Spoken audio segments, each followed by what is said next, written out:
Olá, eu sou Plínio Melgaré, professor da Escola de Direito da PUC do Rio Grande do Sul e da FMP, aqui de Porto Alegre, também do Rio Grande do Sul. E estou na companhia do meu colega e do meu amigo, professor Agassiz Almeida Filho, que é uma pessoa muito dedicada ao estudo do direito constitucional, com diversas obras já publicadas.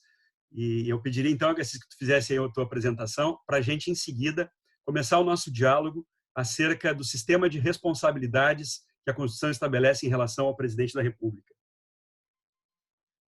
Bom, eu gostaria, Plínio, antes de mais nada, de agradecer o convite, cumprimentar todas aquelas pessoas que estão nos assistindo, né? Meu nome é Agassiz Almeida Filho, eu sou professor de Direito Constitucional na Universidade Estadual da Paraíba e na Universidade do Estado do Rio Grande do Norte. Faz pelo menos 2 décadas que eu me dedico ao estudo do direito constitucional. É uma disciplina da minha predileção desde sempre. E o que mais me chama a atenção no estudo do direito constitucional é a interconexão que existe entre direito e política. É isso aí, Plínio. Estou à disposição. E nessa interconexão entre direito e política, nada mais apropriado do que falarmos sobre os crimes de responsabilidade e o processo de impeachment. Porque se há um ponto de contato entre direito e política, está aí, nos crimes de responsabilidade e no processo de impeachment. Destacando, não é, Agassiz, que o sistema constitucional brasileiro, tradicionalmente, sempre estabeleceu um complexo de normas que responsabilizam o presidente da República.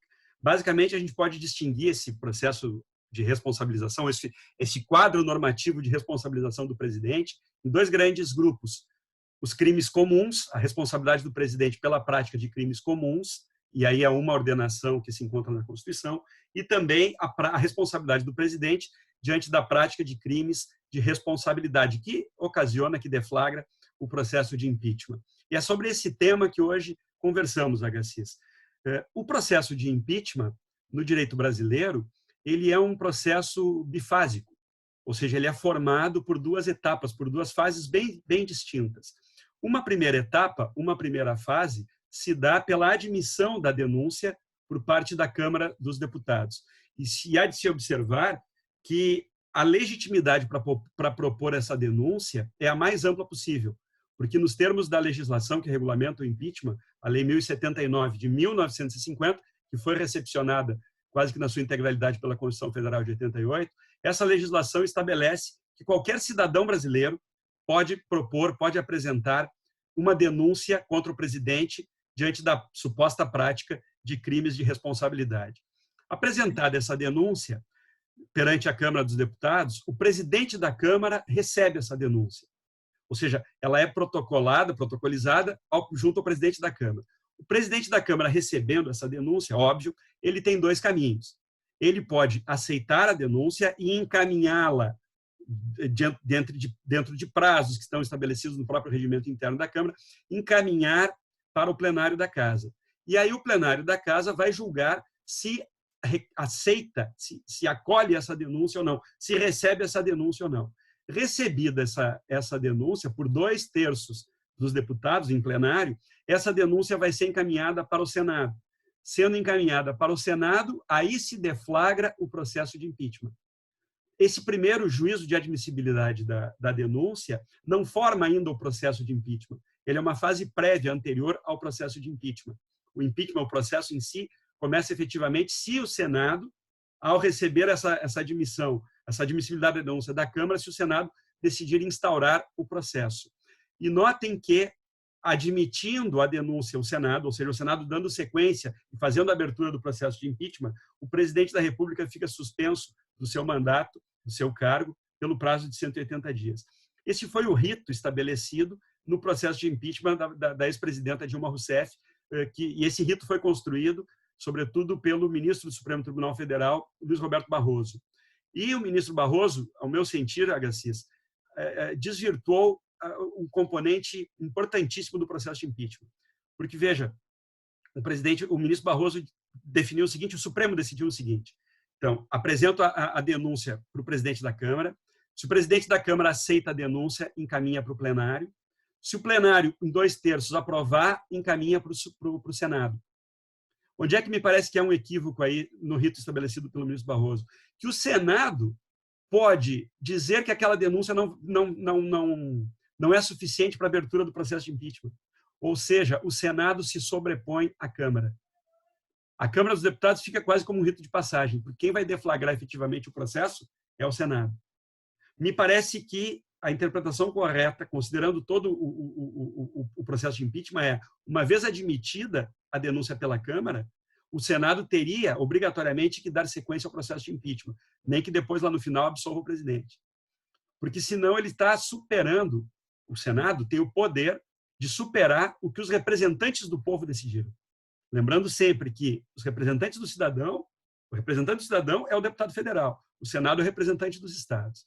Então, me parece que é um equívoco. Bom, mas é assim que o Supremo Tribunal Federal decidiu o ritmo do impeachment e é assim que transcorre.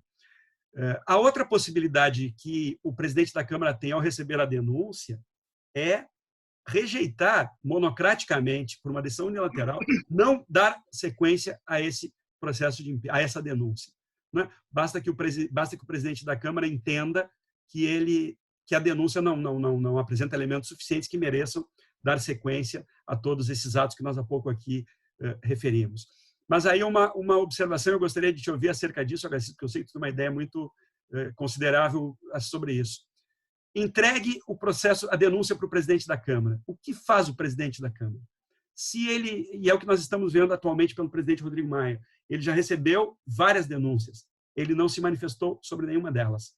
E é isso que eu gostaria de te ouvir, Agassiz. Como é que fica esse quadro? Nós ficamos aí numa situação sem saída. Quer dizer, não adianta apresentarmos a denúncia para o presidente da Câmara, porque ele tem esse poder quase que absoluto de não dar sequência por um mero juízo seu? Bom, Plínio, eu acho que nós devemos, em primeiro lugar, fazer a seguinte consideração: analisar o instituto do impeachment e o sistema de responsabilização presidencial, primeiro em tese, antes de mergulhar no caso específico que nós estamos observando ou analisando na atualidade, né? Então, em tese, o instituto do impeachment é um instituto que deve ocorrer, quer dizer, que deve ser implementado apenas em momentos excepcionalíssimos da história política de uma nação, porque ele pressupõe a quebra ou a relativização, uma profunda relativização do princípio da soberania popular. Porque o impeachment ele vai romper a decisão que o eleitorado tomou no momento de eleger o presidente da República.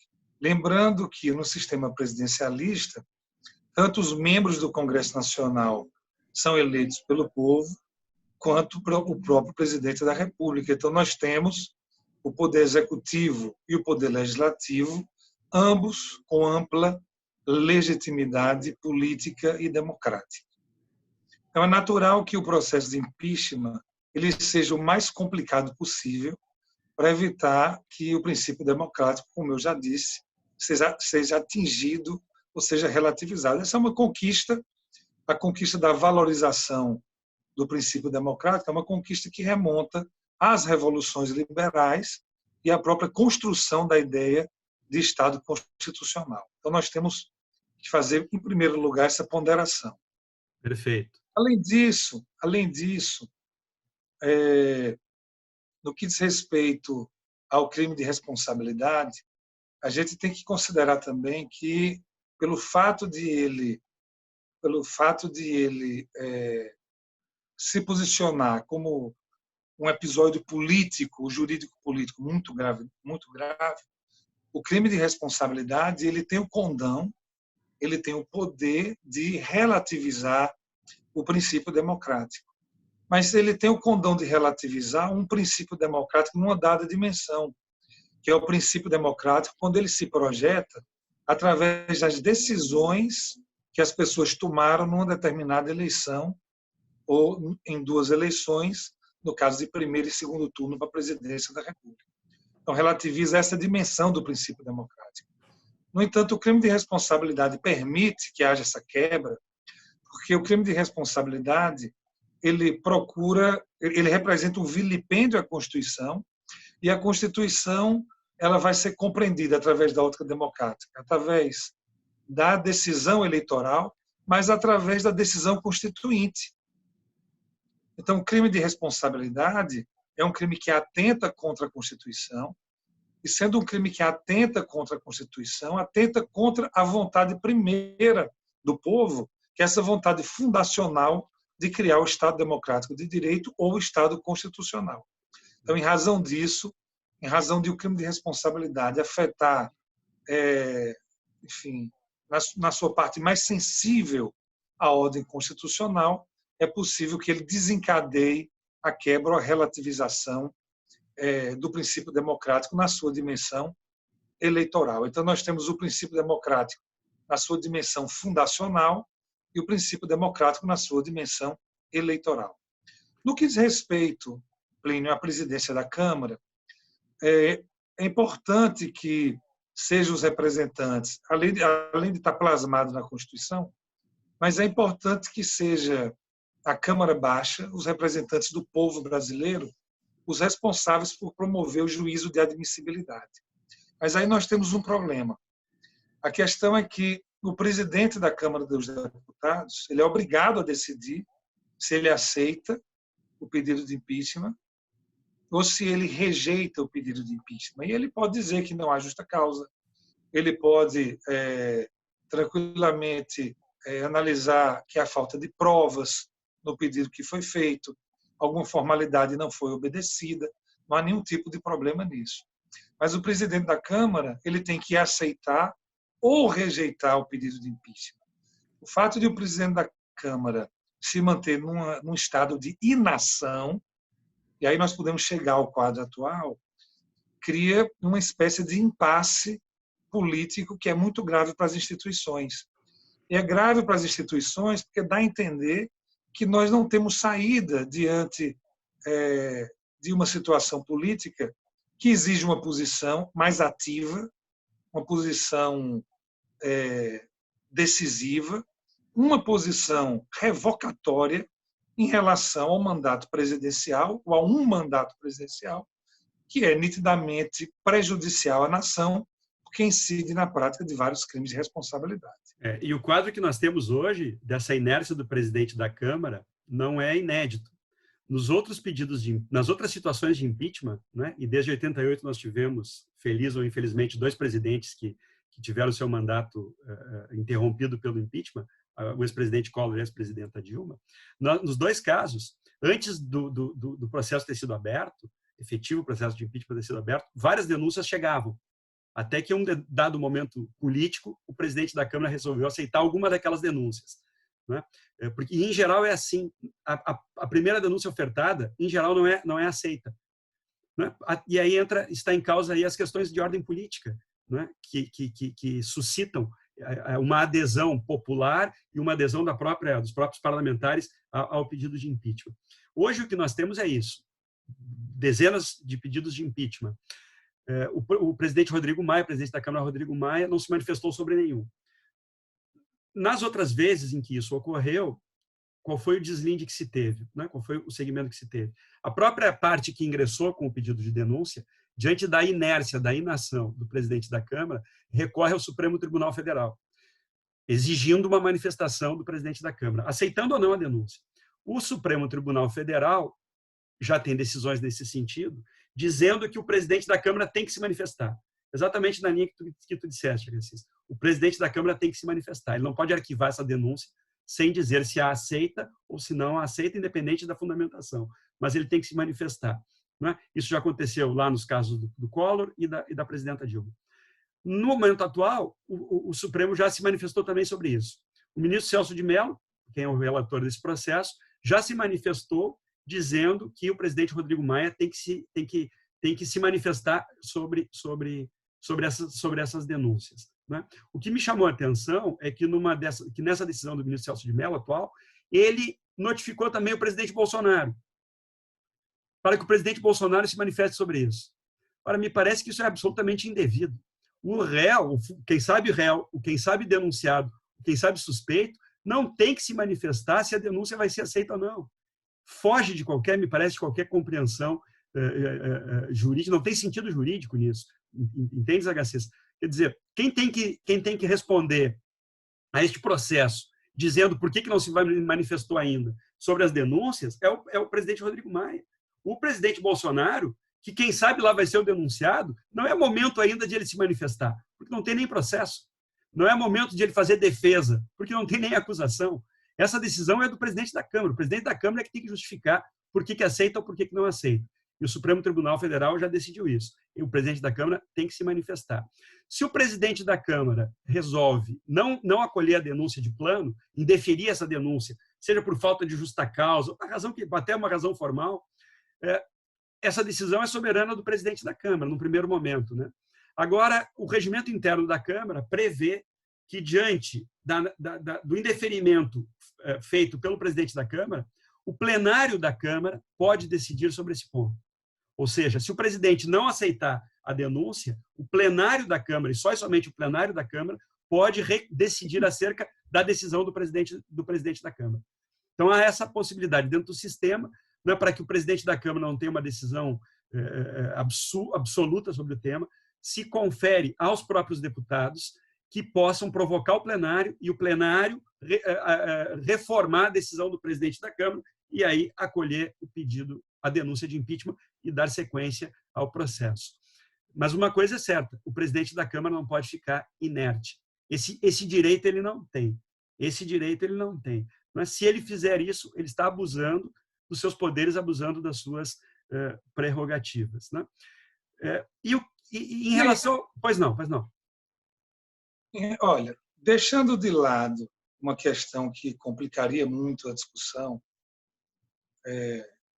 naturalmente, a ideia de que o Supremo Tribunal Federal pode determinar que o presidente da Câmara é obrigado a decidir ou não, quando a Constituição não trata disso, naturalmente, essa decisão ela suscita uma ampla discussão no que diz respeito à autonomia e independência entre os poderes.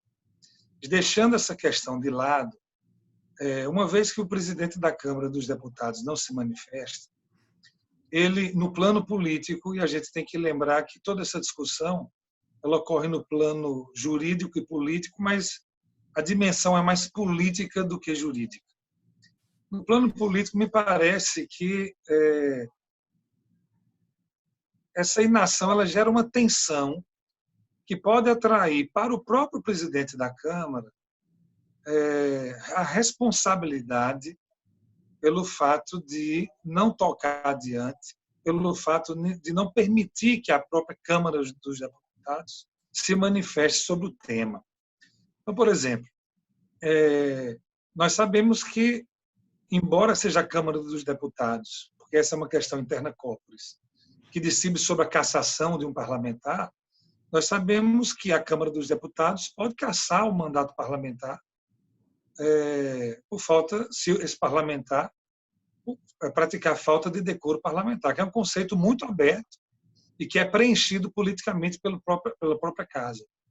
O abuso das prerrogativas parlamentares, por exemplo, se o presidente Rodrigo Maia tem a prerrogativa de decidir ou não, mas se está estabelecido, se já se superou a discussão acerca da divisão de poderes, da autonomia dos poderes, e se há um consenso já entre o legislativo e o judiciário de que o presidente tem que decidir, o fato dele não decidir traz para ele a responsabilidade sobre essa questão. E aí tem um problema, é que não se trata só de falta de decoro parlamentar.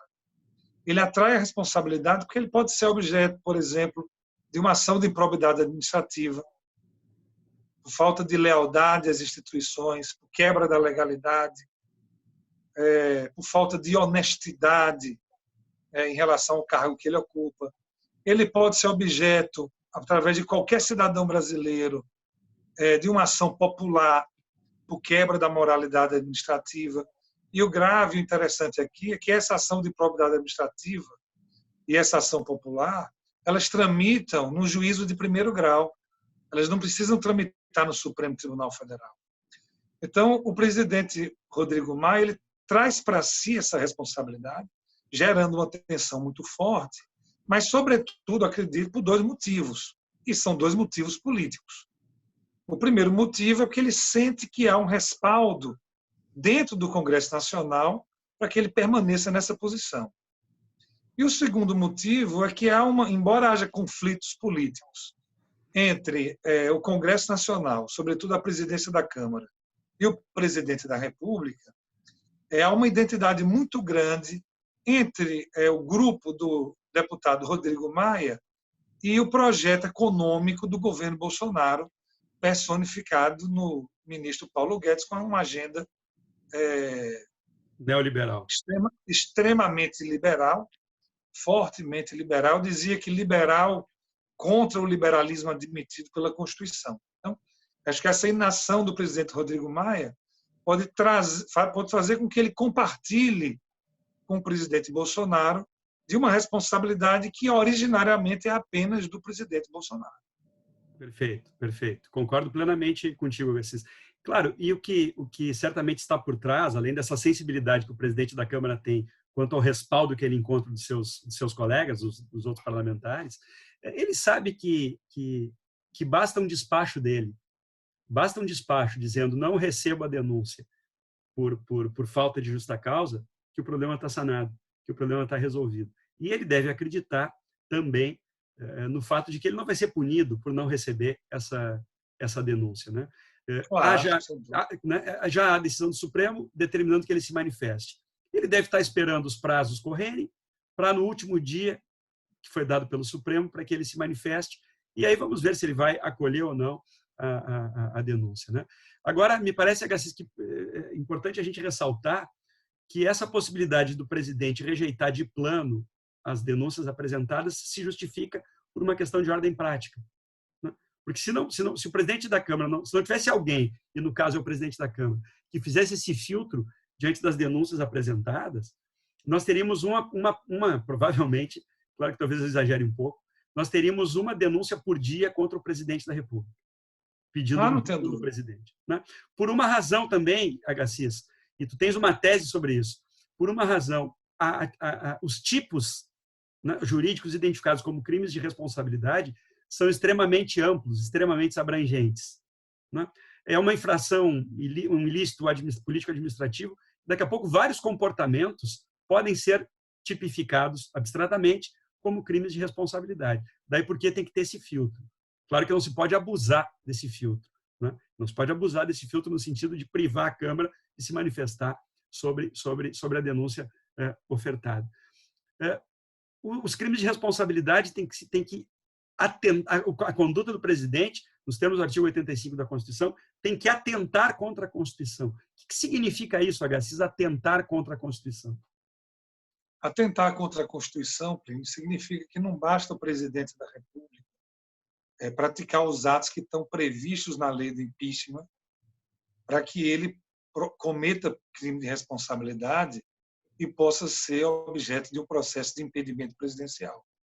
Se atentar contra a Constituição significa que o presidente da República precisa praticar aqueles atos, e aqueles atos têm que ser suficientes para colocar em risco a existência da própria ordem constitucional e da própria democracia, ou se não conseguem colocar em risco efetivo, mas que haja o dolo, que haja a vontade do presidente da República de colocar o sistema democrático e o sistema constitucional em perigo.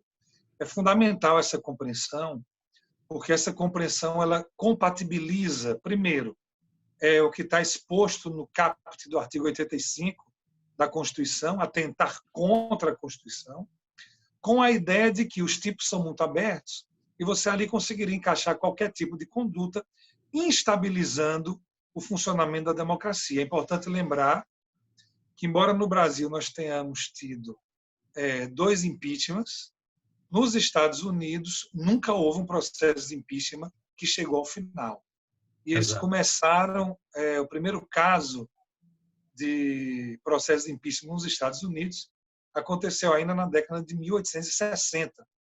Mas, por um voto, o presidente da época não perdeu o mandato e de lá para cá eles entenderam que o processo de impeachment não deveria ser utilizado como um julgamento, uma espécie de moção parlamentar em relação a se o Congresso estava ou não favorável ao comportamento do presidente da República. Então, houve essa tentativa nos anos 1860. Nixon foi objeto de pedido de impeachment também. Mas Clinton renunciou. e mais renunciou. Clinton e, mais recentemente, Trump. Mas o processo não seguiu adiante. Então, são 4 casos em que os processos, de alguma maneira, funcionaram nos Estados Unidos, mas eles entendem por lá que é tão grave quebrar o princípio democrático que realmente deve ser uma questão excepcional. Claro. Eu queria, Plínio, comentar um aspecto com você que eu acho muito importante. Essas dificuldades que a gente está encontrando agora, elas estão ligadas também ao fato de que esse modelo de responsabilização política do presidente da República está atrelado à ideia de democracia liberal. Então, a democracia liberal, que é o modelo de democracia que funciona, que foi estabelecido no Brasil a partir de 88, esse é um modelo de democracia que está um pouco em crise também. Então, nós temos, de um lado, a realidade constitucional, funcionando a partir de uma ampla participação política nas redes sociais, que é uma participação política que sensibiliza os representantes, que faz com que eles mudem de opinião, que tem peso eleitoral, mas o sistema estruturado pela Constituição, o sistema de responsabilização presidencial, ele passa à margem dessas transformações todas que o sistema democrático vem vivenciando nos últimos 30, 40 ou 50 anos, eu diria até após a Segunda Guerra Mundial, se nós pensarmos em termos de mundo ocidental. Então, essa é uma discussão que tem que ser feita também. O modelo de responsabilidade presidencial que nós temos hoje é um modelo, talvez, incompatível com um tipo de democracia real, ou pelo menos com um tipo de comportamento democrático real que nós temos no Brasil. Essa é uma discussão também que nós deveremos enfrentar em outros momentos. Há de se ter cuidado, né, para que não se banalize o processo de impeachment, né? E aí eu chamo a atenção que um dos crimes de responsabilidade é quebra de decoro. Então, o presidente tem um comportamento incompatível com o seu mandato, com a sua função. Ora, quebrar o decoro, a gente pode pensar que talvez não seja tão difícil assim. Talvez não seja tão difícil assim. Daqui a pouco, uma palavra mal posta, um comportamento moralmente inadequado pode ser quebra de decoro. Mas não pode ser considerado, me parece, Agassiz, que qualquer comportamento inadequado, inapropriado, seja suficiente para identificar um crime de responsabilidade. E aí vamos sair um pouco da abstração, Agassiz, e vamos, quem sabe, tratar de questões mais concretas. O presidente Bolsonaro, já no seu primeiro, segundo mês de mandato, logo ali em seguida, foi primeiro ou segundo mês de mandato, praticou um ato que é quebra de decoro. Me parece. Eu afirmaria isso, é quebra de decoro. Ele exibiu numa rede social uma cena de Golden Shower. Acho que todo mundo se lembra disso, né? E ele ainda perguntava o que é Golden Shower, né? Olha o que o povo brasileiro faz no carnaval. Isso é quebra de decoro, isso não é compatível com o presidente da República postar. É nitidamente um ataque ao decoro, claro. Mas não é suficiente para derrubar o presidente em razão disso, né? E aí vem ao encontro que você estava dizendo, que essa quebra de decoro tem que representar um comportamento inadequado, mas que atente contra a Constituição. Será que o presidente Bolsonaro incorreu em alguma quebra de decoro que pudesse ser classificada como uma tentatória aos valores constitucionais? Olha, Plínio, eu diria o seguinte: em primeiro lugar, para o pessoal que está assistindo a gente, eu queria esclarecer que o decoro político, seja no plano presidencial ou no plano parlamentar, ele não tem nada a ver com moralismo nem com moralidade. Com moralismo ou com a moralidade privada. Então, a quebra de decoro tem a ver com algum tipo de comportamento que torne inviável o exercício de determinado mandato parlamentar ou presidencial. O Supremo Tribunal Federal entende, no caso do decoro parlamentar, que é um conceito tão aberto que a falta de decoro vai ocorrer quando os parlamentares entenderem que ela, de fato, aconteceu, que seria um ato interna corporis do próprio Congresso Nacional, da Câmara ou do Senado, a depender do caso, seria um ato interno corporis e eles lá decidiriam o que é ou não quebra de decoro parlamentar. No caso do decoro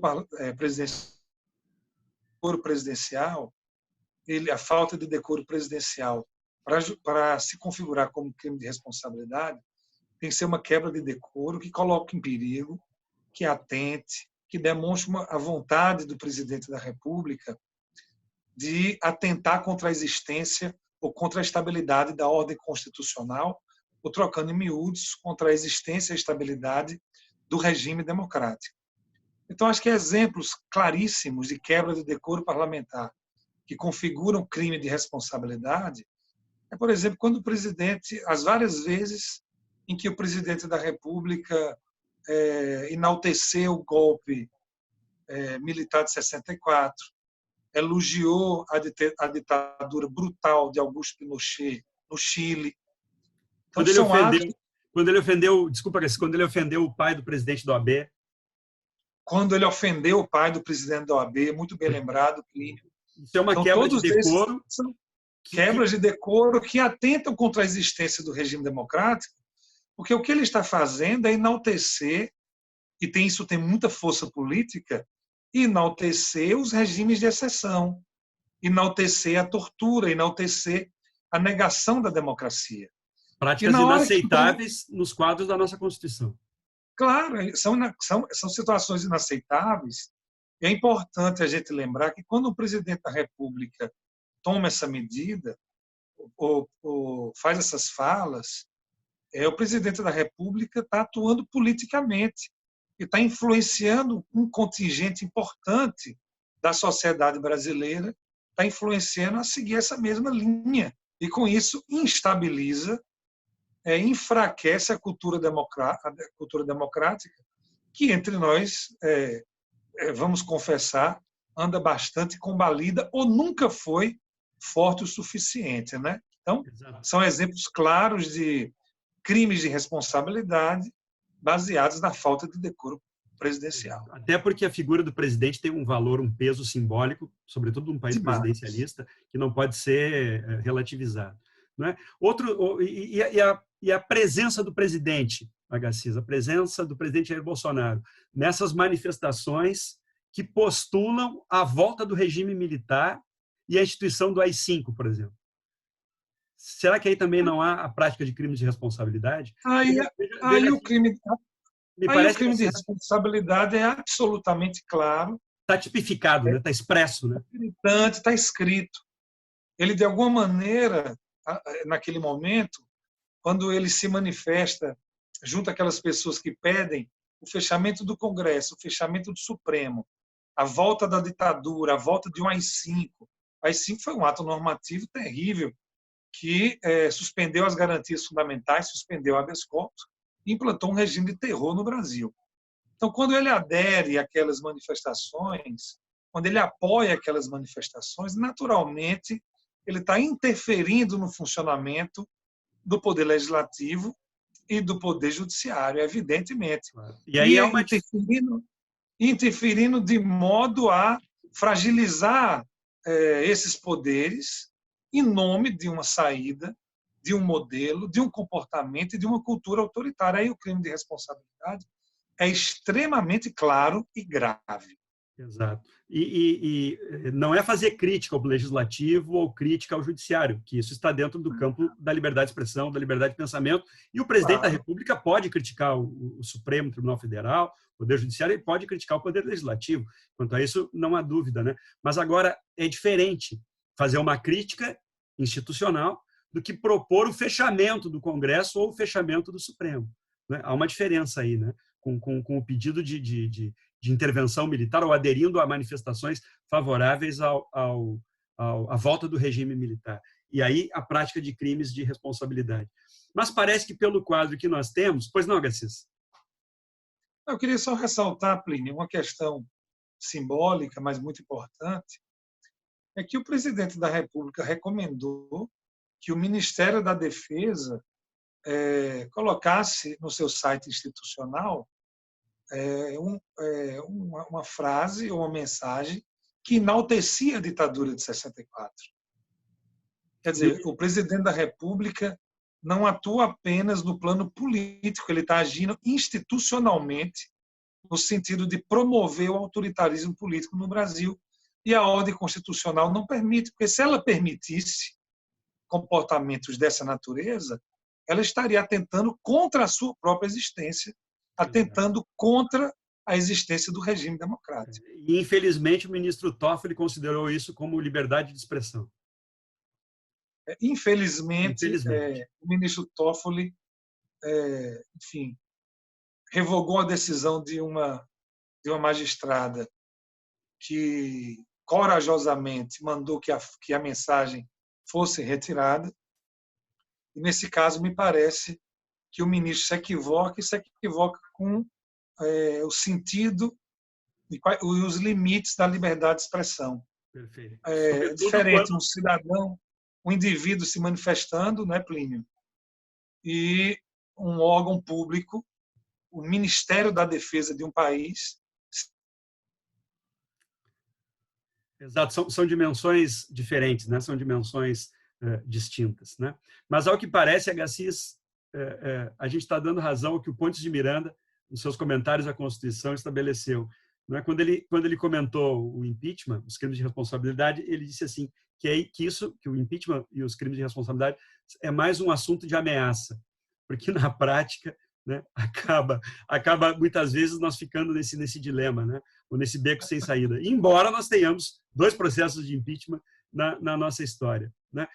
E o que talvez se perceba é a insuficiência do sistema jurídico político de solucionar uma situação que nós temos como hoje, onde nós temos um presidente que flagrantemente pratica ilicitudes, porque o crime de responsabilidade é uma ilicitude, Então, nós temos um presidente que se acostumou à prática de ilicitudes. E o nosso sistema político-jurídico parece que não tem soluções para isso, ou a solução fica apenas no campo da política, e aí no campo da política pode haver um acordo entre o parlamento e o poder executivo e nada a ser feito, e também o parlamento aderir a ser conivente com essas práticas de ilicitude.